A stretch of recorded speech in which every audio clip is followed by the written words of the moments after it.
BTC 1,11,000 के आसपास चल रहा है और Solana and Ethereum and BTC का नेक्स्ट मूव क्या हो सकता है। मैं इस फील्ड के अंदर 5 साल से हूं। अगर मैं कोई एनालिसिस आप लोगों के साथ शेयर करता हूं तो खुद सोचो कि एक 5 साल का एक्सपीरियंस बंदा आप लोगों से अपनी सारी चीजें शेयर कर रहा है 5 से 10 मिनट के अंदर, तो वो आप लोगों के लिए कितना बेनिफिट रखती है। सबसे पहली चीज ये कि बीटीसी 1,11,000 के आसपास चल रहा है और अभी आप लोग एक न्यू जोन के अंदर हो जो कि 1,06,000 से 1,12,000 का है। अगर आप लोग अभी 1,11,000 पे चल रहे हो तो इसका क्या मतलब है, खुद सोचो। आप लोग 1,06,000 एज ए सपोर्ट है तो 1,12,000 एज अ रेजिस्टेंस है। अब क्योंकि आप लोग न्यू जोन के अंदर हो, अगर आप लोग 1,14,000 से ऊपर की क्लोजिंग मिलती है तब आप लोग वापस बुलिश साइड पर जाओगे। अदरवाइज आप लोग 1,06,000 से लेके 1,12,000 के बीच में भी रहोगे। अगर 1,06,000 से नीचे की क्लोजिंग मिलती है तब आप लोग बियरिश साइड पे जाओगे। तो 1,06,000 से लेके 1,12,000 का जोन क्या हुआ, न्यूट्रल जोन। और अगर 1,06,000 से 1,12,000 का जोन ही के अंदर आप लोग रहते हो तो आप लोगों को ऑल्ट्स के अंदर सोलाना चेन और इथेरियम चेन के अंदर पंप दिख सकता है। उम्मीद करता हूं जो चीज़ मैं एज इट इज़ बता रहा हूं आप लोग समझ रहे होंगे कि मैं क्या बोल रहा हूं।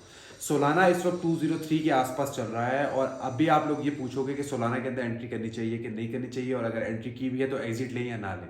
देखो बहुत सिंपल सी चीज़ है, बीटीसी के गिरने पे क्या सोलाना को इफेक्ट पड़ रहा है? अगर नहीं पड़ रहा तो आप लोगों ने सोलाना से एग्जिट क्यों लेना है? सिंपल सी चीज़ है। जिन्होंने लॉन्ग टर्म होल्डिंग की हुई है उनके लिए मैंने प्रॉपर एक वीडियो बनाई है सोलाना से रिलेटेड कि हमें इस साल के एंड में सोलाना की ऐसी ऐसी अपडेट्स नजर आएंगी कि सोलाना आप लोगों के हाथ भी नहीं आया शायद। तो कोई भी डिप नजर आता है तो वो आप लोगों के लिए अपॉर्चुनिटी है सोलाना की। अगर सोलाना आप लोगों को 190, 80, 70, 60, 50 कहीं भी सोलाना नजर आता है, मैंने रेंजेस मेंशन की हुई है उस वीडियो के अंदर, वो रेंजेस नोट कर लो, लिमिट ऑर्डर्स लगा लो और सोलाना को एज इट इज बाय करो जैसा मैंने बताया। लेकिन अगर आप लोगों को लगता है कि यार हमें क्या यहाँ से एग्जिट लेना चाहिए और आप लोग शॉर्ट टर्म और मिड टर्म ट्रेडर हो तो आप लोगों को 204, 205 पे प्रॉफिट बुक करना चाहिए। क्यों? क्योंकि बीटीसी अभी रेजिस्टेंस पर चल रहा है। अभी आप लोगों को लग तो ये रहा है कि यार 111 रेजिस्टेंस तो ना हुआ, रेजिस्टेंस तो अब 117 है ना। बीटीसी अब न्यू जोन के अंदर है 106 से 112 के अंदर, तो जोन्स को समझना बहुत जरूरी है।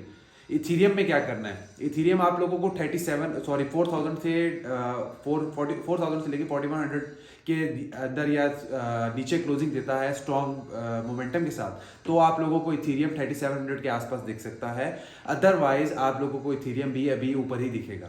अगर 4,000 से या 4,100 से नीचे की क्लोजिंग हुई तो आप लोगों को 3,600 से लेकर 3,700 के आसपास इथीरियम दिखेगा। और अभी मैं आप लोगों को ये चीज़ें मजीद बताता हूँ कि ये कैसे होगा। देखो अगर बीटीसी ने 1,06,000 का जो जोन है सपोर्ट है उसको तोड़ा, नीचे 1,06,000 से नीचे की क्लोजिंग दी, तो आप लोगों को यूएसडीटी डोमिनेंस 4.50% से ऊपर क्लोज होती हुई नजर आएगी। और अगर भी यूएसडीटी डोमिनेंस 4.50 से ऊपर क्लोज हुई तो ऑड्स के लिए बहुत खतरनाक होगा। तो आप लोग मार्केट में कब तक रहोगे? आप लोग मार्केट में तब तक रहोगे जब तक यूएसडीटी डोमिनेंस 4.50% से ऊपर क्लोज नहीं होती। और सेम एज अब आप इसको बीटीसी डोमिनेंस से अगर कंपेयर करो तो बीटीसी डोमिनेंस तो वही जान गिरे जा रही है, तभी आप लोगों को बीटीसी से पैसा निकल के सोलाना और इथीरियम चेन के अंदर नजर आ रहा है। अगर बीटीसी डोमिनेंस एक ही साइड पर रहती है, बीटीसी डोमिनेंस ऊपर जा रही होती, तब आप लोगों को सोलाना चेन इथीरियम चेन दोनों गिरती हुई नजर आती। तो एक चीज तो क्लियर है कि हमें ऑड्स के अंदर पैसा जाता हुआ दिख रहा है, लेकिन स्लोली स्लोली जो आप बहुत ज्यादा ह्यूज मूव एक्सपेक्ट कर रहे हो वो अभी हमें देखने को नहीं मिले। तो अभी आप लोगों ने क्या करना है, मैंने आप लोगों को बीटीसी डोमिनेंस का बताया हुआ है कि अगर 61% से ऊपर की क्लोजिंग हमें बीटीसी डोमिनेंस की मिली तो आप लोगों को ऑड्स के अंदर ऐसी की तैसी होती हुई दिखेगी।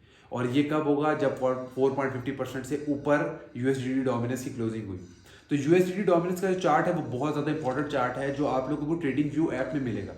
उस ऐप के अंदर आप लोग जाके जस्ट ये लिखो USDT.D, आप लोग ये लिखोगे आपके सामने एक चार्ट आ जाएगा जो इस वक्त चल रहा है 4.3 समथिंग के आसपास चल रहा है, 3.4, 3.5 के आसपास चल रहा है। ये अगर 4.5% से ऊपर की क्लोजिंग दे गया तो आप लोग समझ लो और से आप लोगों ने एग्जिट लेना है। Short term mid term traders को बता रहा हूँ, जो लोग दिसंबर तक होल्ड कर सकते हो वो तो चार्ट्स को ना देखो, वो लोग बस डिप्स को बाय करो, लिमिट ऑर्डर्स लगाओ, डिप्स को बाय करो। लेकिन जो लोग शॉर्ट टर्म स्कैल्प कर रहे हो, स्विंग ट्रेड्स कर रहे हो, मिड टर्म ट्रेड्स दे रहे हो, उन लोगों के लिए मैं बता रहा हूँ कि आप लोग इन लेवल्स को देखते हुए अपनी बाइंग्स बनाओ।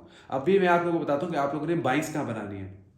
4.45% से लेके 4.5% के अंदर यूएसडीटी डोमिनेंस दिखे तो बाइंग्स बनाओ। लेकिन अगर आप लोगों को 4.5% से ऊपर क्लोजिंग दिख गई तो जो बाइंग्स आप लोग बनाओगे उससे आप लोगों ने एग्जिट लेना है। उम्मीद करता हूं समझ आ रही होगी कि मैं क्या बता रहा हूं, तो उस हिसाब से आप लोगों ने यूएसडीटी डोमिनेंस का चार्ट देखना है।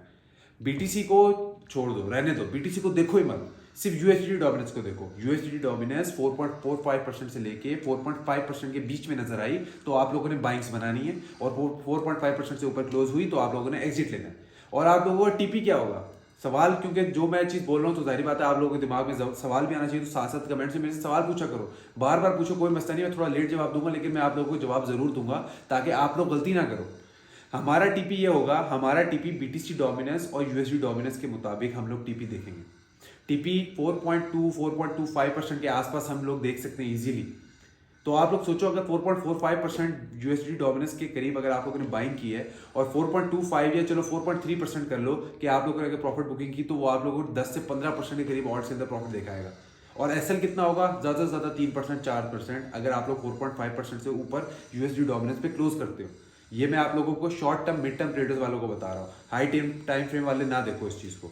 उम्मीद करता हूँ ये सारी चीज़ें आप लोगों को समझ आ रही होंगी। और एक कॉइन मैंने शेयर किया हुआ है सेंटोस। देखो मैं स्विंग ट्रेड अगर आप लोगों के साथ शेयर कर रहा हूँ तो वो टीपीएस से जो शेयर कर रहा हूँ वो आप लोगों को लाजमी लगाना है। ओसीओ के पे भी मैंने एक वीडियो बनाई है जिसके अंदर स्पॉट ट्रेडिंग के अंदर टीपीएसएल दोनों एक ही ऑर्डर में लग जाते हैं। वो आप लोगों के लिए बहुत इंपॉर्टेंट है। टीपीएसएल के बगैर तो एंट्री ही नहीं लेनी स्विंग ट्रेड के अंदर। सेंटोस के नाम से मैंने एक कॉइन दिया हुआ है, उसको आप लोग ले सकते हो। उसी के अंदर आप लोग डीसीए और एसएल और टीपी सब लगा सकते हो। और कोई मसला आता है मेरे से कमेंट से पूछो, मैं इंशाल्लाह आप लोगों को डिटेल में गाइड करूंगा। उम्मीद करता हूँ ये वीडियो आप लोगों को समझ आई होगी कि मैंने क्या चीज़ किस तरह बताई है, एंट्रीज कहाँ लेनी है, एग्जिट कहाँ लेना है। Thank you.